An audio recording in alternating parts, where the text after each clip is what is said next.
Se a pessoa diz que se arrepende e continua no mesmo lugar, fazendo as mesmas coisas, de fato ela não se arrependeu, porque arrependimento é mudança de vida. Esse jovem se arrependeu, tanto é que ele deixou o lugar que ele estava, e ele mesmo se propôs a voltar para a casa do seu pai, e reconhecer o seu erro, e pedir ao pai perdão, porque ele pecou contra Deus, pecou contra o seu pai, pecou contra a sua própria casa.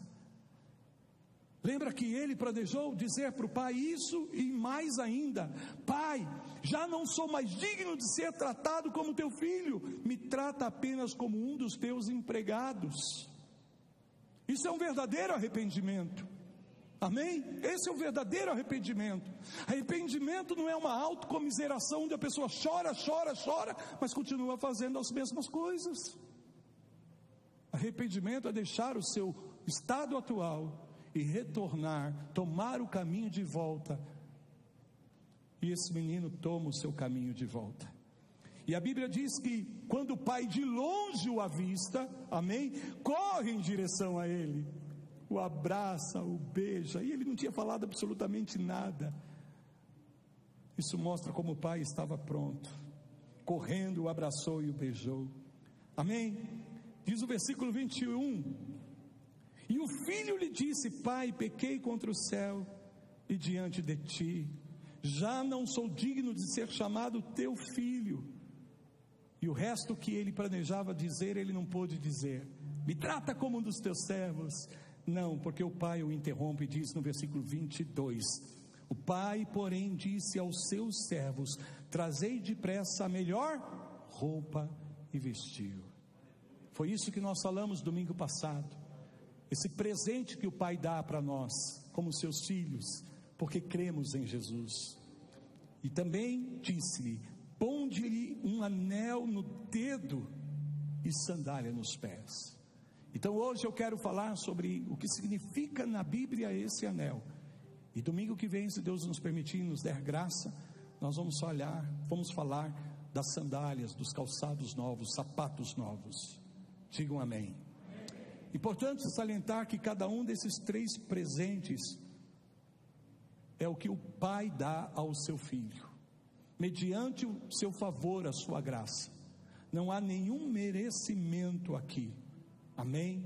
E esses presentes não são dados aos servos, aos trabalhadores. Esses presentes são dados aos filhos. E cada um desses presentes representa algo que Deus nos dá. Sabia que Deus te deu um anel? Que você traz um anel do Pai Celestial na tua vida, porque você é filho, e isso você não ganhou por direito próprio, mas você ganhou por obra e graça do Senhor. Gênesis capítulo 41, versículos 41 e 42. Disse mais Faraó a José: vês que te faço autoridade sobre toda a terra do Egito. Então tirou Faraó o seu anel de sinete da mão e o pôs na mão de José. Fê-lo vestir roupas de linho fino e lhe pôs ao pescoço um colar de ouro. Vou chamar a atenção de vocês aqui para o versículo 41, amém? Nós temos aqui nessa passagem a história de José, o José do Egito. Depois que ele passou tudo o que ele tinha passado, agora diz a palavra de Deus que ele está diante de Faraó. Você sabe o que estava acontecendo ali durante esse tempo. E a palavra do Senhor diz nesse momento que Faraó apresenta José diante de todo o Egito e o coloca em posição de autoridade sobre a terra do Egito. Faraó lhe concede autoridade sobre toda a terra do Egito, amém, queridos?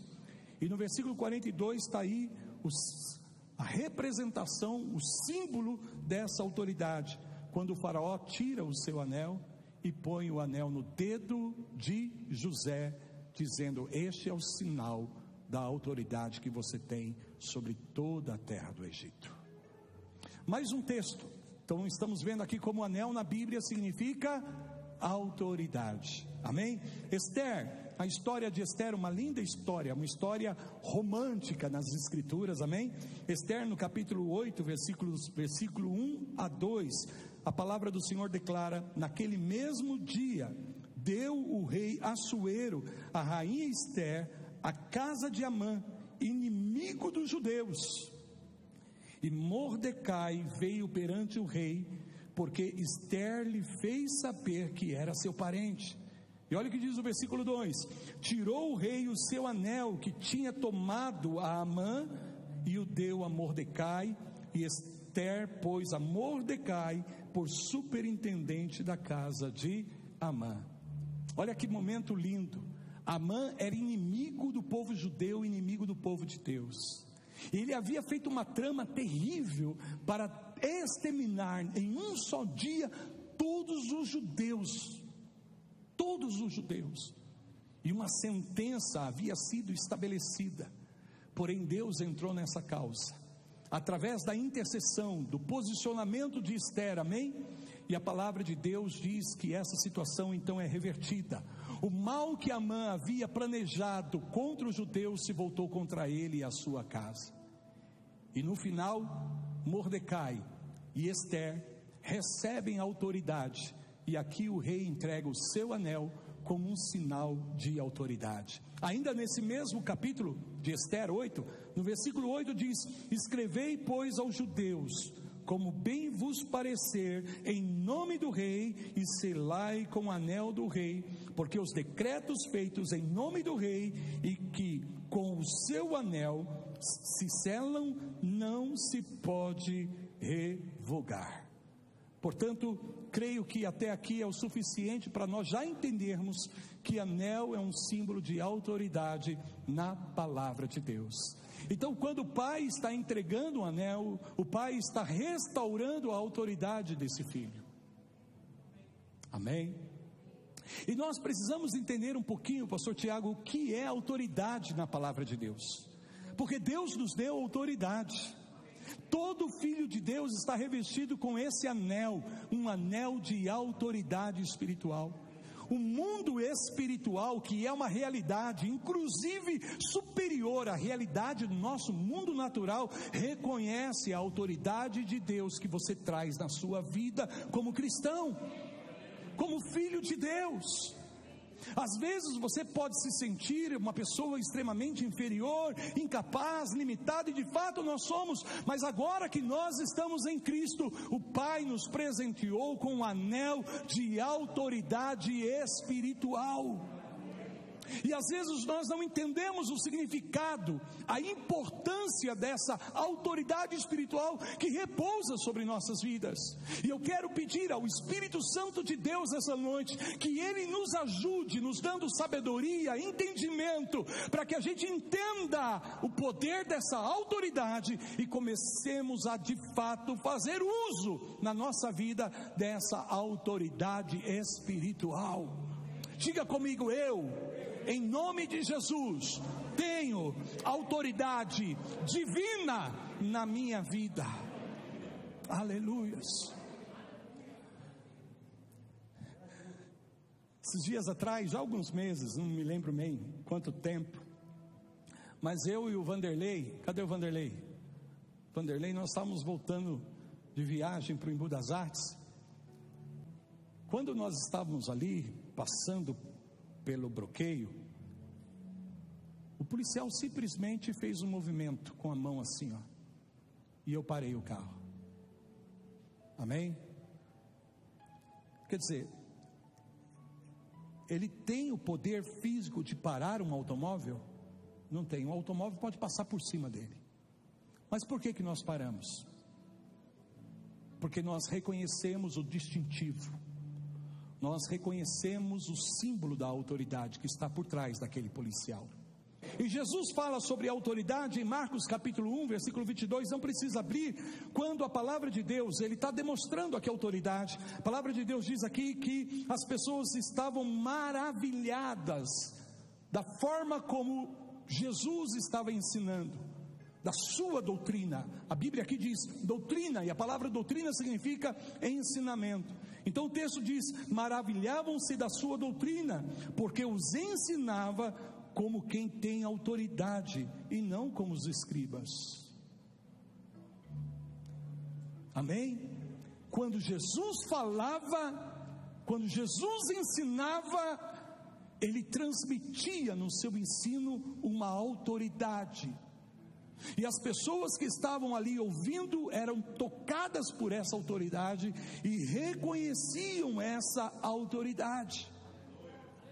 Agora, nem mesmo Jesus está operando debaixo da sua própria autoridade, porque lembre-se, ele aqui agora está na posição de filho de Deus. Portanto, ele estava usando a autoridade do Pai, que o Pai havia lhe dado. Então, quando ele ministrava, quando ele orava, quando ele dizia a um demônio saia, e o demônio saía, quando ele dizia ao enfermo ser curado, e o enfermo era curado, tudo isso se dava pelo poder da autoridade que ele recebera do Pai. Veja, por que Jesus não está agindo na sua própria autoridade? Porque aqui agora ele está na condição de filho, portanto ele representa todo filho de Deus.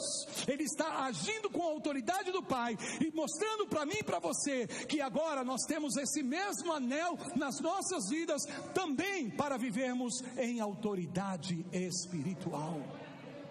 As pessoas viam isso, as pessoas reconheciam, e a gente precisa entender que toda autoridade legítima, ela é delegada. Romanos capítulo 3, versículo 1, Paulo escreve e diz o seguinte: todo homem, todo ser humano, toda pessoa esteja sujeita às autoridades superiores, porque não há autoridade que não proceda de Deus. Por isso eu estou dizendo, autoridade legítima. E não é só aqueles que são filhos de Deus que recebem autoridade. Nós, como filhos de Deus, temos um tipo de autoridade. Amém? Porém, os governantes que recebem uma autoridade, eles se tornam representantes de Deus na autoridade que lhes é outorgada ou delegada. Por isso a Bíblia diz para nós nos sujeitarmos a todas as autoridades, porque toda autoridade vem de Deus. Aleluias. A fonte de toda autoridade legítima, verdadeira, provém de Deus. Por isso que sempre a verdadeira autoridade nunca vai prejudicar, mas pelo contrário, vai proteger, vai afirmar, vai assegurar. A autoridade verdadeira, legítima, nunca vai agir contra você, mas sempre em teu benefício. Por isso a palavra do Senhor está dizendo, não há autoridade que não proceda de Deus, e as autoridades que existem foram por Ele instituídas. Por isso que nós reconhecemos a autoridade, porque entendemos que toda autoridade verdadeira foi estabelecida por Deus. Agora, todo aquele que recebe autoridade se torna responsável diante daquele que delegou a autoridade. Por exemplo, quando nós elegemos um governante, o poder do nosso voto confere ao governante a autoridade. E a quem ele tem que prestar contas? A Deus. Porque a autoridade que Deus deu ao povo para eleger, para escolher um governante, foi usada. Em primeira mão, ele tem que dar resposta, amém? A Deus. E segundo, ao povo que lhe delegou essa autoridade. Por isso, sempre um legítimo governador vai agir de acordo com os interesses e do benefício do povo, e não em benefício próprio.